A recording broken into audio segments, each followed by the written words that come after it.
نحمده ونستعينه ونستغفره ونعوذ بالله من شرور انفسنا ومن سیئات اعمالنا۔ میں نے شروع میں اللہ کے رسول کی ایک حدیث پڑھی تھی، لا طاعۃ لمخلوق فی معصیۃ الخالق۔ یہ عام حدیث ہے، عام ہر مسلمان کے لیے ہے۔ اس کا مطلب یہ ہے کہ مخلوق کے اندر کسی کی اطاعت نہیں کی جائے گی، اور اس کے اندر کلمہ استعمال کیا گیا لا کا۔ جب لا کا لفظ کسی فکرے کے پیچھے آتا ہے، اس کا مطلب ہے وہ قطعی طور پہ یہ بات ثابت ہے کہ اس کے اندر کوئی گنجائش نہیں ہے۔ لا طاعۃ لمخلوق، کسی مخلوق میں کسی کی اطاعت نہیں کی جائے گی فی معصیۃ الخالق، اس کے اندر معصیت ہوتی ہے خالق کی، پیدا کرنے والی کی معصیت ہوتی ہے۔ حضرات تھوڑا مضمون بڑا سینسٹیو ہے، لیکن میں چند منٹ کے اندر آپ کے سامنے اس کا پیش کرنا چاہ رہا ہوں کہ ہمارا تجزیہ کیا ہے اور ہم کہاں پہ کھڑے ہیں۔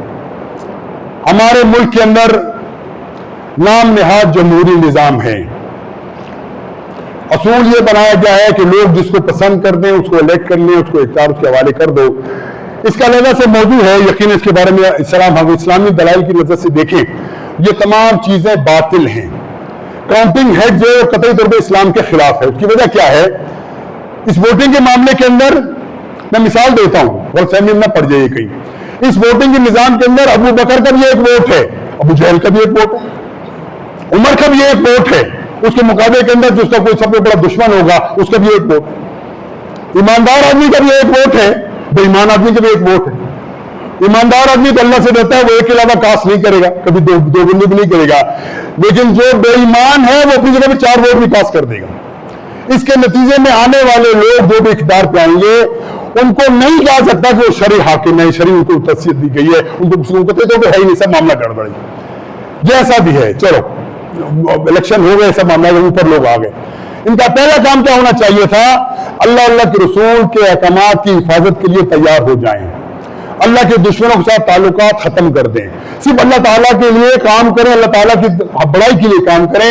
اگر وہ کام نہیں کرتے اس کا مطلب پہلا کام بھی غلط ہے، دوسرا بھی کام غلط ہے۔ اور یاد رکھو، آج کل کے جدید جو پولیٹیکل سائنس ہے اس کے نزدیک یہ مسلمہ اصول UN کی قراردادوں کے لیے طے کیا گیا ہے کہ ہر شخص کو یہ حق حاصل ہے کہ اپنی حکومت کے خلاف جائز بات کے لیے احتجاج کرے، جلسہ نکالے، جلوس کرے، دھرنا دے، اس کا پیدائشی حق ہے، کوئی اس کو منع نہیں کر سکتا۔ کوئی بھی آپ کے نام نہاد سے بلائی سمجھے وہ آپ کو منع نہیں کر سکتے، آپ نے حق بات کرنی ہے۔ لیکن ہمارے ہاں کیا ہوتا ہے، ایک بندہ اوپر سے آ جاتا ہے، کسی طریقے سے بھی آ جائے، وہ اپنی بات منواتا ہے بائی فورس، بندوق کے زور کے اوپر۔ اس پاکستان کے اندر ہمیں اچھی طرح یاد ہے، میں تو گھر میں 8ویں جماعت میں پڑھتا تھا، شیخ مجیب الرحمان کا معاملہ چلا، بنگلہ دیش کا معاملہ۔ میں معذرت چاہوں گا، میرے 5 منٹ آپ کی زیادہ لے لوں گا آج۔ شیخ مجیب کے بارے میں مشہور کیا گیا کہ یہ بندہ غدار ہے۔ غدار کس کا ہے؟ پاکستان کا۔ اس کا جرم کیا تھا؟ الیکشن ہوئے اسلام نہاد الیکشن کے اندر وہ سویپ کر گیا۔ مغربی پاکستان اور مشرقی پاکستان دونوں کا اگر موازنہ کیا جائے، اس کے پاس سیٹیں پاکستان سے بہت زیادہ تھی، لیکن اس کو حق نہیں دیا گیا۔ جب اسے کہا میرا حق دو، میں پاکستان کو نہیں چھوڑنا چاہتا، پاکستان سے میری محبت ہے، میرے خاندان نے پاکستان کے لیے قربانیاں کی ہیں، اور بنگال میں سب سے قربانیاں پاکستان کے لیے دی تھی۔ نتیجہ کیا ہوا کہ پاکستان واز ڈیوائیڈڈ انٹو پیس۔ وہ کہتے ہیں پاکستان قیامت تک کے لیے قائم ہونے کے لیے آیا ہے، اس سے بڑا جھوٹ کوئی نہیں۔ وہ پاکستان 71 کے اندر ٹوٹ گیا۔ ہم چھوٹے چھوٹے تھے، دسمبر کا مہینہ تھا، کوئٹہ میں ہم ہوتے تھے، شدید سردی تھی۔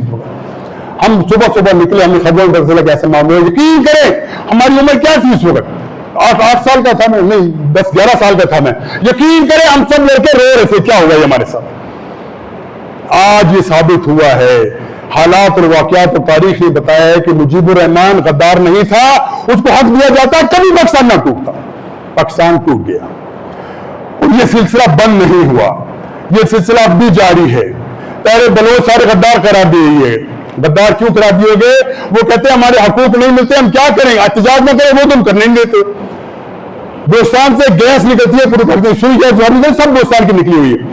ہمیں کیونکہ میرا تعلق بلوچستان سے ہے، کوئٹہ سے ہے، ہمیں پتہ ہے کہ وہاں پہ بلوچستان کے کئی اکثر علاقوں کے اندر گیس ہے ہی نہیں، نکلتی کہاں سے ہے؟ وہاں سے نکلتی ہے، ان کو نہیں دی جاتی اور پورے پاکستان کے اندر تقسیم کی جاتی ہے۔ چترال تک پہنچ گئی، کشمیر تک پہنچ گئی گیس، لیکن بلوچستانیوں کو گیس نہیں ملی، اس کے لیے کھڑے ہوتے ہیں، ان کو غدار قرار دیا جاتا ہے۔ نمبر 2، پاکستان کی سالمیت کی جنگ کس سے لڑی سب سے زیادہ؟ وہ پشتون قوم ہے جنہوں نے ہمیشہ لڑائی تھے۔ پولینڈ کے صدر نے کہا تھا، اسے پوچھا تم نے ساری زندگی تم رشیا کے خلاف لڑتے رہے،